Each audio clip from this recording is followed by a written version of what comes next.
Hi everyone, this is Jason Burack of Wall Street from Main Street. I just wanted to do a short video today, guys. It's only going to be about 20 minutes or so, give or take, maybe a little bit longer or a little bit shorter. And what we're going to talk about today is some of the current events in the last week or so that are catching my eye. One of the main ones for precious metals is that Deutsche Bank admits it rigged gold prices, agrees to expose other manipulators. This was also first for silver, and then this is a subsequent gold story.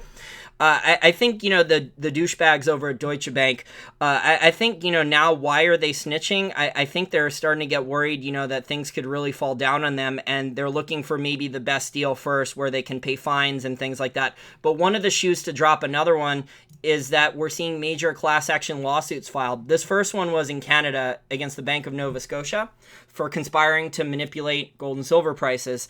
But it's really interesting that no major U.S. investment bank like JP Morgan or Citigroup has been named yet. But I think we're going to see a lot more class action suits filed in countries like the United States against these larger other investment banks and also ones in Europe.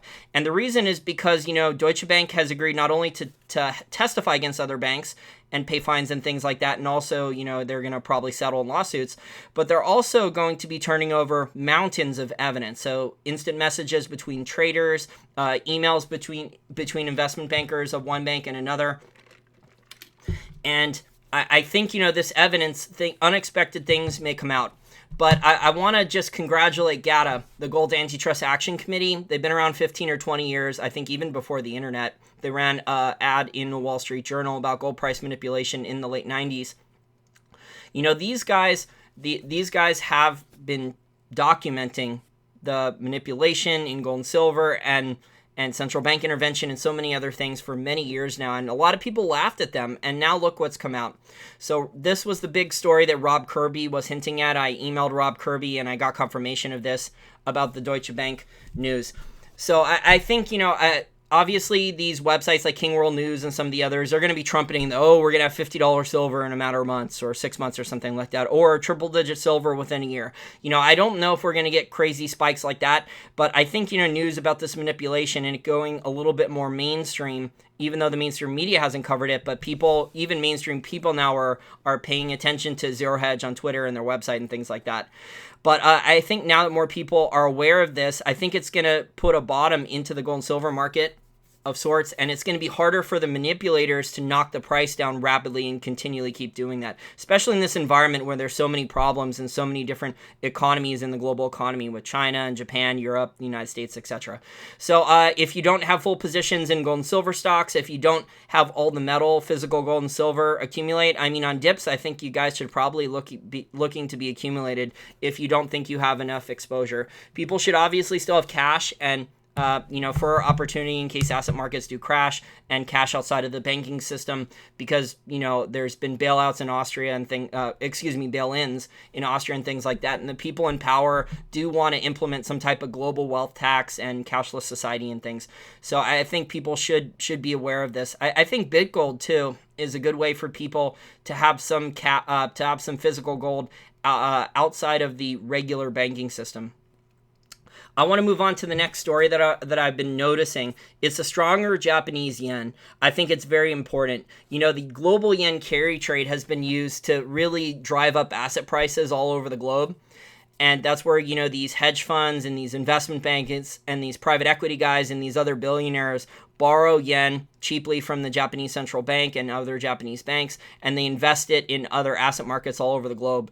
Well, the Japanese central bank announced negative interest rates, and they're trying to drastically devalue the yen. And that's what the Keynesian central banking textbooks say should happen. And yet it didn't happen. And yet the yen has gotten quite a bit stronger recently, despite the policies that Japanese central bank has done. What I think this means, guys, is that these asset markets are starting to really top. And a lot of the smarter money, the larger players, the larger leveraged hedge funds and things like that, they're closing out these these yen carry trade positions, and they're going to cash. So a lot of these Asian trading markets, they were using a lot of the liquidity from the cheap Japanese yen to invest in other markets, and I think they've been going to cash in Japanese yen and then maybe converting it to other currencies and things like that. So I think this is another signal that the global economy is slowing down even further and or collapsing, and there's plenty of evidence of that, whether it's global container ships or trucking in the US dropping so much, and so many other different statistics that the global economy is not doing well. So I think a stronger Japanese yen, obviously long term I don't think the yen is going to, because the Japanese economy has so many problems. I think the yen may temporarily strengthen for a little bit, and then people may panic and things like that, and then the yen may collapse and start drastically devaluing. But I mean, the yen is temporarily strengthening, and that's hurting the real Japanese economy. And I think it's signaling that asset markets, are running out of liquidity.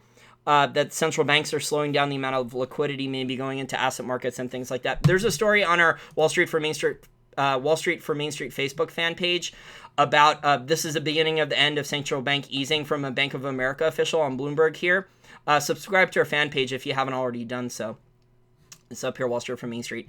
But anyway, though, guys, it's just funny. You mean they're going to let the real economy and asset prices collapse? See, I don't know about that. We'll see if they actually do let it go. Maybe their plan is to short it and then buy up assets again on the cheap, like was done in 2008 and 2009, before they started drastically refueling asset prices with $19 trillion in cash and cheap debt and things like that.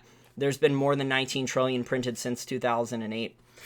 Anyways, though, guys, we have the oil price that's had a little bit of a rally, but Jim Cramer is still recommending oil stocks right before they go bankrupt. I guess, old dogs don't learn new tricks. Jim Cramer did this during the 2007-2008 banking crisis with subprime in the housing markets as Bear Stearns was collapsing. Jim Cramer was recommending it. There's video out there of it.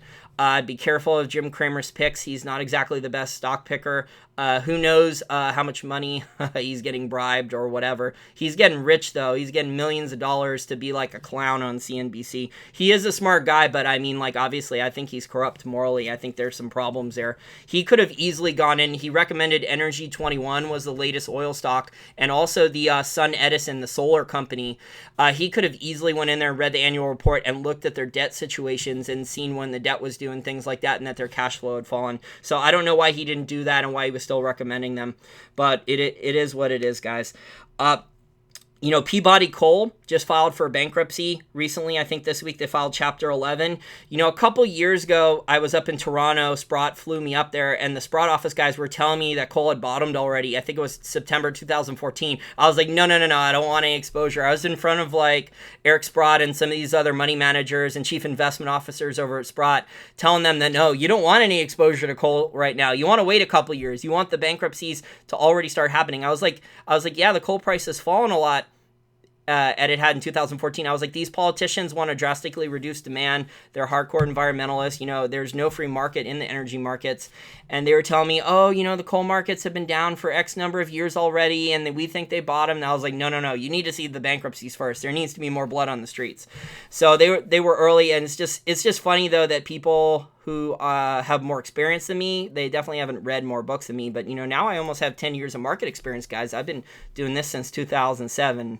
So I'm not this young kid anymore. I'm 33 years old, and I have basically 10 years of market experience, reading over 400 books and speaking, with great contacts and learning in so many different ways.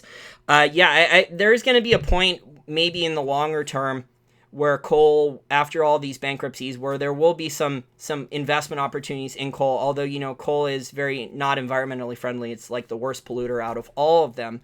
But I think, the one point I want to make is there is no free market in energy for the most part. There's so much central planning and regulation, and, we have all these subsidies in the United States with energy packages, whether it's the corrupt Democrats, giving these corn farmers corn ethanol subsidies in Iowa, or, giving Solyndra money and things like that, or Sun Edison, which I think in California, which is about to go bankrupt or have already gone bankrupt. A lot of these wind and solar guys got ridiculous subsidies, and yes, they could say that the oil companies got subsidies too for a long time, but, no one should get a subsidy, okay? It's just ridiculous.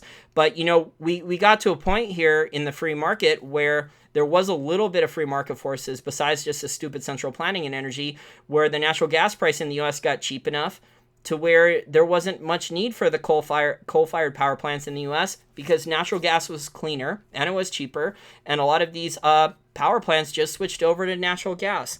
So free markets do work, guys. A lot of the communists and Democrats and environmentalists will say they don't, and things like that. But if you let the water price go high enough temporarily, we could easily make clean water and improve desalination technology and so many other things. There's a liquid fluoride molten salt thorium reactor, which was blocked by governments for decades, and the big nuclear energy industrial complex of like the uranium light water reactors. So there's been so many good alternative energy technologies that have been blocked.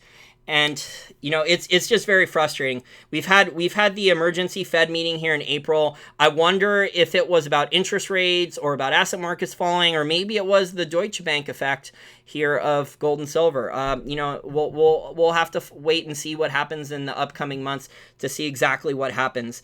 But if you guys enjoyed this video, please donate to Wall Street for Main Street. Here's our main website. You can just go right here and you can either donate Bitcoins or donate with PayPal to us. I think we'll set up a BitGold one too, so you guys can also do that. We don't have the BitGold donation thing set up yet. We could use that. We could also really use, guys, the 5-star iTunes reviews. We have 23 of them now, so thank you. The other 2 or 3 people who did it. We were at 21 a month or so ago. We're up to 23 now. And I had a really positive meeting yesterday. I want to give you guys an update on our educational technology company progress with virtual classrooms and live chats. I don't want to talk too much about our business model, but we had a meeting with a very talented angel investor. He's a successful business person. He didn't give me permission to name his name, but he's been on our podcast before. A really good guy. I respect him a lot. And we were up there in New York City.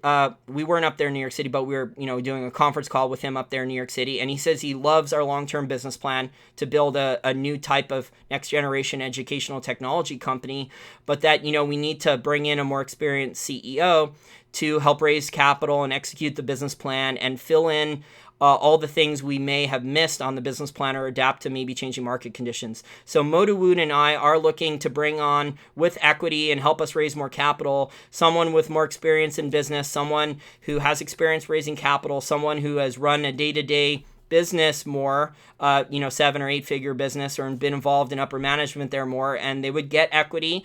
And, if they help raise us capital, they would get a pretty good salary going forward, and we can turn this into a 7-figure a year business, or at least investors and other people have shown, and Mo Dawood and I believe that once we have the investment done to build the type of software we need and things like that, we can turn this into a 7-figure a year educational technology company hybrid. So thanks again for watching this, guys. There's a lot of crazy things going on behind the scenes.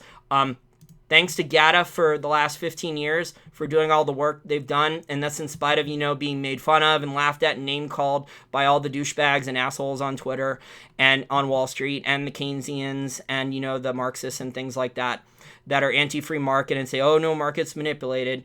We're being proved the truth that basically every market's manipulated, interest rates, currencies, they're manipulated up or down to the powers that be, and there's just so much bullshit central planning in the world. You gotta protect yourself, and you're gonna have to pay attention to markets more. The old days of buy and hold, set it and forget it. Unless you're in a really good company that's small and growing free cash flow and things like that, and is eventually going to pay dividends, maybe your own business and things like that. Other than that, guys, buy and hold for the most part is pretty much dead because of all the rules changes coming in cashless society and how governments are eventually, they're looking at coordinating and creating a global wealth tax. So my throat is getting dry, my lips are getting parched, and I'm gonna sign off on this video. But I think it's really funny that Deutsche Bank, guys, has now become a snitch.